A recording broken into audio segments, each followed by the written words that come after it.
it's time to announce our speaker. I'm not going to talk too much about the theme. I think we can all get an idea of the theme, but I want to hear our speaker. So I want a massive round of applause for Stephen. Thank you. Hi, Creative Mornings team, community. Hello, I'm Steph, and I know maybe some of you, but I'm really excited to meet all of you. A brief introduction. I am currently finishing the last year of my PhD in sociolinguistics, and what I study is mental health stigma in Hong Kong. I work with Mind Hong Kong, which is a local mental health charity, to do anti-stigma work in the community. And outside of school, I run a charity called Body Banter.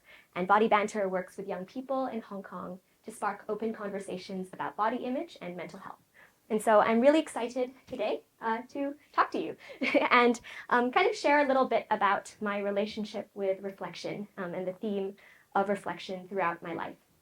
So when Mark reached out to see whether I could speak on this theme, I had a pretty instant connection to the topic of reflection. The work that I do in mental health advocacy often involves me sharing my own lived experiences with a mental illness in my teens. And I do this over and over and in very specific educational contexts. And so this process of kind of putting together my lived experiences of perhaps something that's quite difficult and painful and curating that into something that can be hopefully interesting, inspiring hopefully, and resonate with my audience involves this process of continuous reflection. So hopefully today I can share a bit about how storytelling has helped me navigate some of my personal challenges, but also give back to my community eventually. I'm going to start from the very beginning. This is me as a baby. And from the very, very beginning of my life, storytelling has been a huge, huge, huge part of feeling inspired and excited. So I remember sitting literally at the edge of my seat or the edge of my bed, and I would wait for my dad to come in to tell me a bedtime story. He'd peek through the cracks and he'd be like, "Are you ready? Ready for monsters?" And he would just walk in and sit at the edge of my bed with me, and then he would tell me a story that would captivate me. And I remember being so entranced and so captivated by how he would transform these two-dimensional words into three-dimensional worlds. I would sit with him and watch him create these story worlds and amazing characters. And I would be so excited. I was like, wow, I can actually enter into a space that doesn't exist in my everyday life. And so it really wasn't very long until I started wanting part of that magic. And so I started writing stories too. And I filled notebooks and talked a bit too much to people around me and shared my stories too. And slowly I started to feel like I was getting somewhere, filling lots of different, creating my own worlds, creating my own characters. And so for my 8th birthday, my dad was like, she needs a little bit of a boost. I want her to continue this streak of fun creativity. And so he printed 500 copies of a book that compiled different stories that I'd written. And so I could share that with my friends and my family. And it was so interesting for me because I think for the first time since sitting on the edge of the seat or the bed with my dad, it was the first time I saw myself as the author, as someone who could create worlds for others to step into. And that transition into authorship was very transformative for me.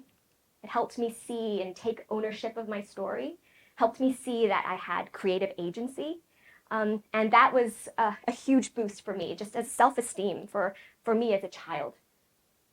And this very smooth kind of relationship with storytelling continued throughout my primary school years. I felt like a master of my craft. Felt really good about myself, and I got a lot of compliments about how creative I was, how able I was to put together stories. But then this all changed dramatically and quite suddenly during my teen years. So when I was about 15 or 16, I was diagnosed with an eating disorder. And for those of you who might not be familiar with what eating disorders are, they are mental illnesses that are characterized by significant shifts in how a person behaves around food or how they eat.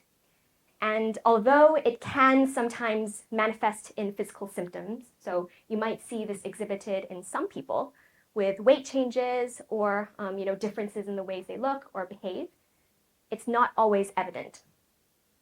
And I think, unfortunately, in Hong Kong's cultural context, where it can be quite emphasized that our struggles somehow have to be visible in order to be validated. And we somehow feel like we have to prove that we're really struggling before we can seek help, allow ourselves to seek help. Unfortunately, under this kind of atmosphere, I just didn't know how to reach out, didn't know how to even begin sharing my story. And, growing up as a child, I never had any kind of exposure to topics related to mental health, let alone mental illness. And so I remember when I received this diagnosis, sitting in the doctor's office that day, and he said, "You have anorexia nervosa." That was the first time I'd ever heard this diagnostic label. And I remember feeling like it was too cold and too clinical to even start to capture all those messy, boiling emotions inside of me. And I, for the first time, felt very lost in my life story. I didn't know how to continue picking up the fragments from there. But thankfully, in recovery, I found lots of different resources that started to help me pick up my feet again. In recovery, I started reading stories of other people's experiences with mental illness and with eating disorders. And through this process, I started to see different worlds and different ways that I could start to articulate my experiences too. And I like to call this process lending language. I think it's a very apt way to describe how I felt when I first started to see how other people were talking about these experiences I'd never had before. It was like, picking up a book from the library, and opening it up, and seeing how a character lives their lives in the book. Maybe it's a fictional world, right? Just imagine your favorite character and your favorite fiction character, or not, someone else that you've read in an article or something. And you realize that, oh, that's a really interesting way to see this particular experience. Maybe you find a word that they used very interesting. Maybe they said, "That was magnificent." And you were like, ooh, that's actually a very cool way to describe, the sunrise, for example. And so through this process of reading and hearing other people's lived experience stories, I started to lend language and put together my story again. Was able to describe what I was going through in small bits and pieces. And at first, I only really shared with close others, like friends and family and my therapist at the time. But in college, I was given a very cool opportunity to speak publicly about my experiences with an eating disorder. And this came when I was joining a club, a mental health awareness club at school. It's one of the first communities I'd ever joined. That was kind of like an extracurricular activity where I would be with other people who were interested in this topic as well.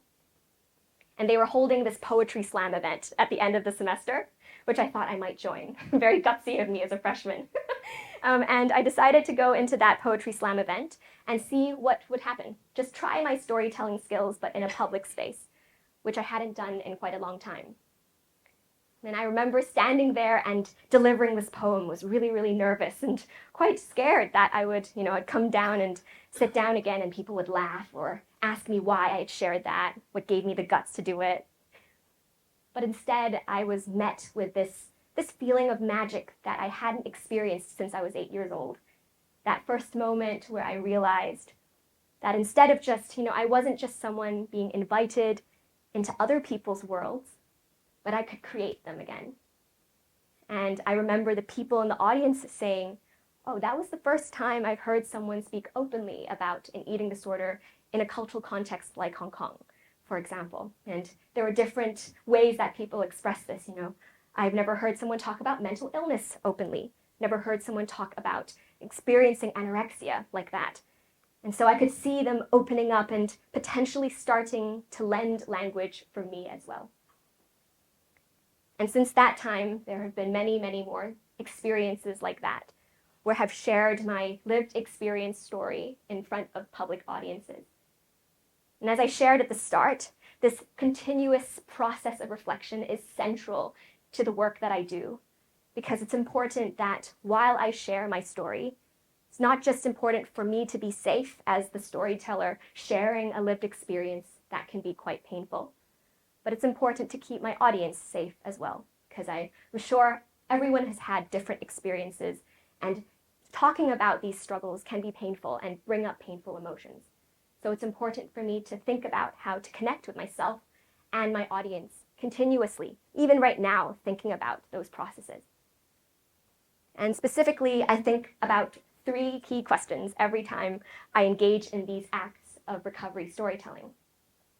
First, I think about the shape of the story that I'm telling now, how it's changed since the last time I shared it. Because eventually, inevitably, it's going to change and transform with each time I tell it, with each day I tell it, with each audience that I share it with.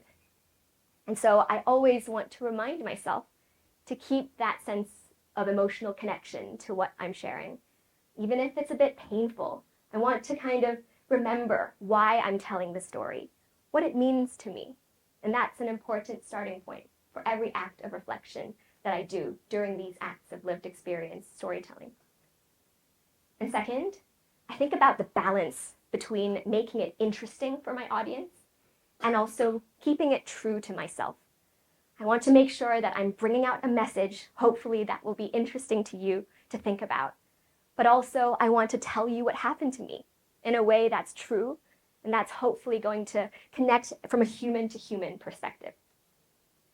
And then finally, this is something that has to happen on a moment-to-moment basis. What am I ready to share today? With the readiness that I have, my energy levels, I was talking about introversion, extroversion, how recharged am I today to tackle a tougher topic? And I have to think about this each time because it happens and evolves from moment to moment, event to event, day to day. And this cyclical process of internal reflection and external public sharing is a beautiful one. Sometimes difficult, sometimes painful, but ultimately very hopeful, I think. And I know that the beautiful stories, the wonderfully woven stories that I'm often able to tell in public settings today, those come from the moments that I've sat in fragmented experiences, trying to make sense of them during times that even when they don't really feel like they come together in any particular way. And I also know that I'm able to enter back into those moments of pain and struggle, which inevitably will come up again in life. I find courage in those moments because I know that I've shared stories before. I have the ability to be creative and to think about my story in creative ways. And that gives me courage in those tougher times. So just to wrap up a little bit of what I've shared today, what has reflection through storytelling taught me? First, it's taught me that I'm creative and that this process is really creative. Because reflection is not just about looking back. I'm sure everyone has experienced this. It's about integrating what has happened and making meaning of it in the context of your lives today and taking it forward with you into what's coming up for you in the future chapters of your life. Reflection through storytelling is also collaborative. I was sharing about lending language, right? Hopefully today, as I was sharing my story, bits and pieces of what I shared resonated with you. Maybe you'll even take the words lending language into your next conversation. And this is the process of how our reflections can be collaborative, bringing people together, inviting other people to see our perspective, not just the events, but how we made meaning of it. And finally, reflection through storytelling is courageous. I think a lot of times when we share a personal experience of struggle, or just a personal experience in general, other people might not have seen this kind of event in the same perspective, never even heard of this topic being discussed before. And it takes courage to be able to bring light to that kind of topic. It takes courage to resist the boundaries of what has previously been told and shared before. So as we wrap up and end, I wanted to throw it back over to you and give you also the chance to think a little bit about how reflection occurs in your lives through the process of storytelling. I'd like you to try and find someone around you in the room, preferably someone you don't know or you didn't know before you came into this room. Although I feel like there's quite a tight-knit community, so that might be difficult. But try to find someone you probably maybe haven't caught up with in a while. And ask them, is there something about you that you always wish other people knew, but that you simply never shared, never talked openly about? And the reason why this question is really cool is because it's something you do know about yourself. It's kind of just sitting like a gremlin in the back of your head. It's just kind of sitting there hanging out, but you haven't really invited it out and to hang out with it. So perhaps bring that to the forefront of your mind and try to share that with someone. Try to see how that feels in your heart, in your body, in your mind. And then do that for the other person as well. Watch how it feels for that person to share something that perhaps they haven't had the chance to share before. Is it difficult for them? Is it exciting? Is it both? And then hopefully that will bring us back together, and then we can share a couple of ideas about the role of storytelling. It disappeared. But it's okay because it's ending. I hope you remember the question that I asked. Otherwise, I can thank you, Mark. But how does sharing and listening to our stories or other people's stories help you reflect on your own lives? Okay, I'm going to give everyone 3 minutes. Divide equally. And then we'll come back and then we can share a little bit about what came up for us. I'm good. Okay. Okay. Thanks, everyone. It was really fun to hear pieces of your conversations. And I'd love to hear your thoughts on this question. I got a huge variety of responses. It was anything from, your guilty pleasure TV shows to things like, things that you actually didn't feel like you were comfortable to share out loud. And you were like, maybe I can give some air to that. So it ranged in its kind of the depth or the topics as well. So would love to hear your thoughts. Anyone want to share what they discussed? You don't have to share the specific things, the topics, but you can share perhaps how it felt. So whatever you feel comfortable with is good. Hey. Hi, so I shared with the person sitting right next to me, and while I was sharing, the very fact that she was receiving it in a very open way, I felt more accepted after what I shared. So it also felt nicer to be understood by someone I just met today evening. So it's a very good feeling of being accepted, even though I shared something that was very personal to me. Yeah. So yeah, it just felt very nice and accepting, and also kind of relieving, because the more you tell your story, I think lighter it feels. Mm-hmm. So that's how it felt. I love that. Thanks, Urmila. Yeah, the process of getting someone to just having a space to air and for your words to land somewhere. I think that's a really beautiful process. Thank you. Other feelings, thoughts? I think it's a little nerve-wracking at the beginning because it's a new person and you have to think of something on the spot. You have 3 minutes. It's a little like there's a time pressure, a bubble going around. But I think once you've got that one thing you want to share and the other person listens to it and you can tell by their facial expressions how they're hearing and what they think about it. And it's just encouraging for you to either continue or it just echoing what she said earlier. It's nice that someone's open to listen and it feels good overall. Yeah. What was your name? Sneha. Sneha! Hello! I love that you brought that up because something that I would love to have mentioned and elaborated on was that it doesn't matter who the person is who's sitting in front of you, whether that's a stranger or a friend, or the context in which we're sitting. Today we're in a very cozy place. Sometimes the disclosures that come out or things that we want to share might come out in, let's say we're standing on the side of a sidewalk with someone and the context is going to be different and the conversations that we're going to have are going to be affected by that too. So I appreciate you brought that up. Yeah. It's okay if it's a big topic. I know that sometimes, even just for me I looked back at this question and I realized that I wouldn't have known what to share right off the bat as well. So I appreciate you taking a moment to do that and just opening up to the person near you. That means a lot to me already. So thank you for being here. And if you want to reach out, you can do so here. But yeah, thank you so much for welcoming me into the Creative Mornings community. This is my first one, so I'll be back because I loved the vibe and the energy, and it brought so much brightness and joy to my Friday morning. So thank you so much for that. And if you want to chat after, I'm here. Big round of applause for Steph. We'll do some Q&A. Oh yeah, yeah. Oh yeah. So, Steph, what is one thing that you wish that people knew about you that you don't share very much? That is a great. That's a great question. I think I actually shared this with this table earlier.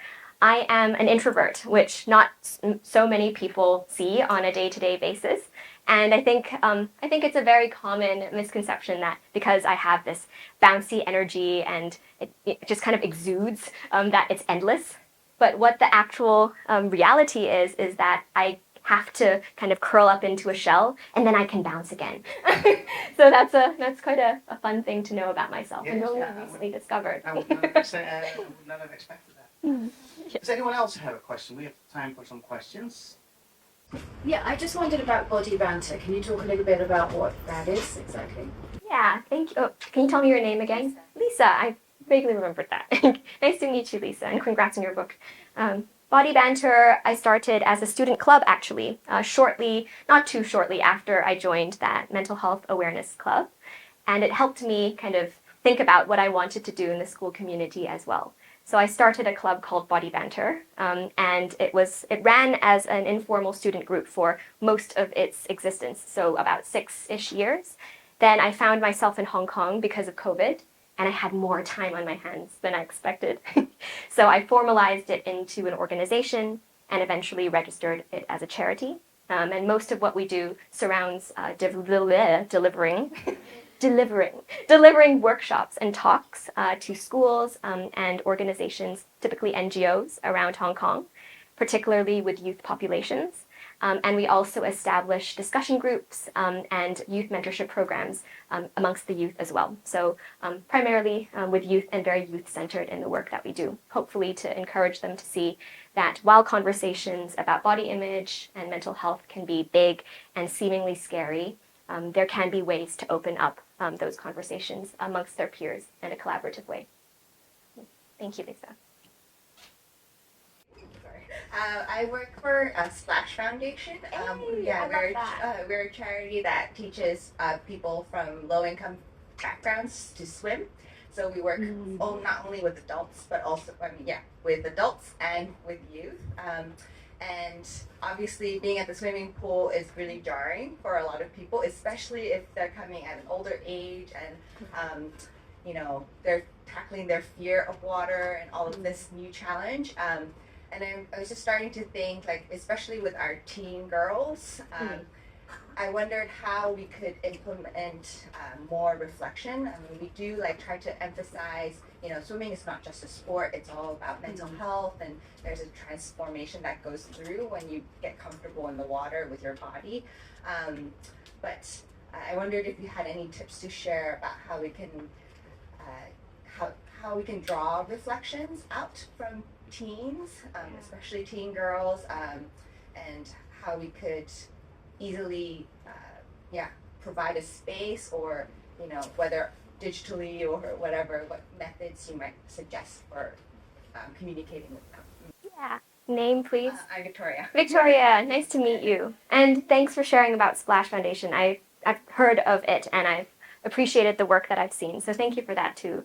I think it's actually a very crucial age for them to start thinking about the ways that their bodies look. And inevitably, I think even before they start like a swimming program or a place where, especially with now social media being so widespread, it's increasingly, kids are increasingly young when they start to think about their appearances in a negative light, or at least starting to become aware of it.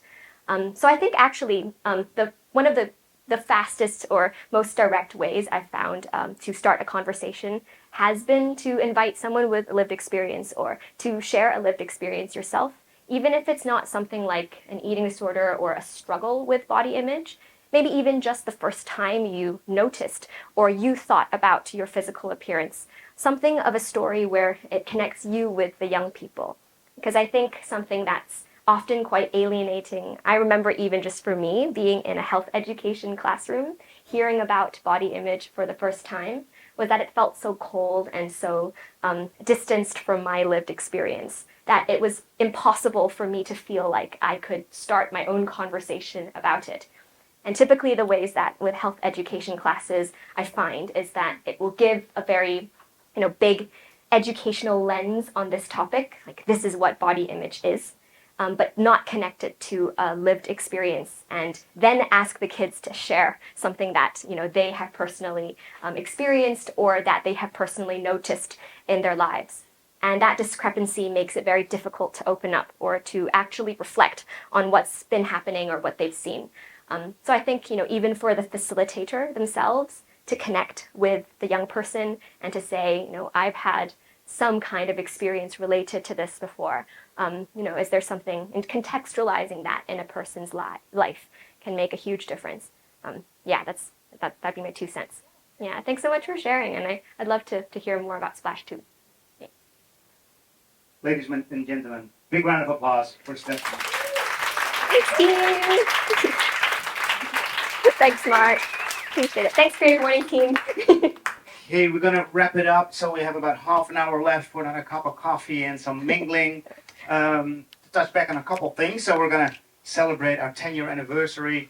Make sure to get your tickets. We already sold close to 20% of the tickets, so they are going fast.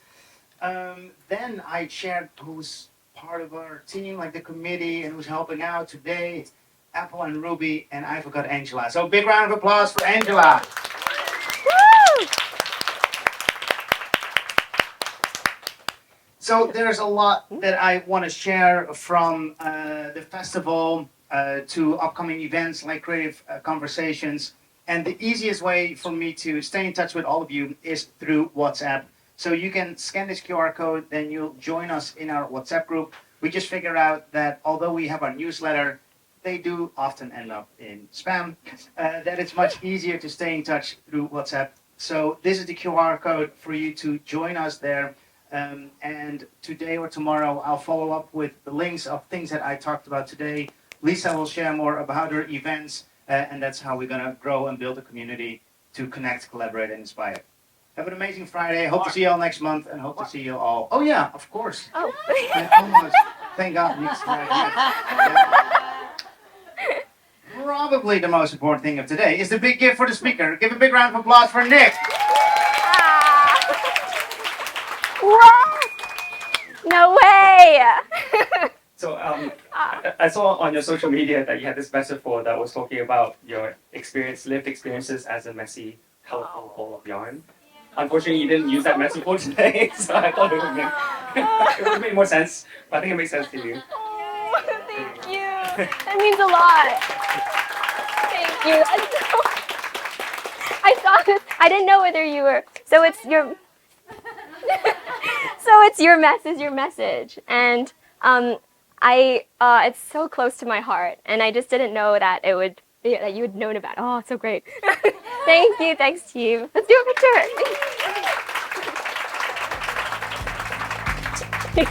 Thank you. I appreciate this so much.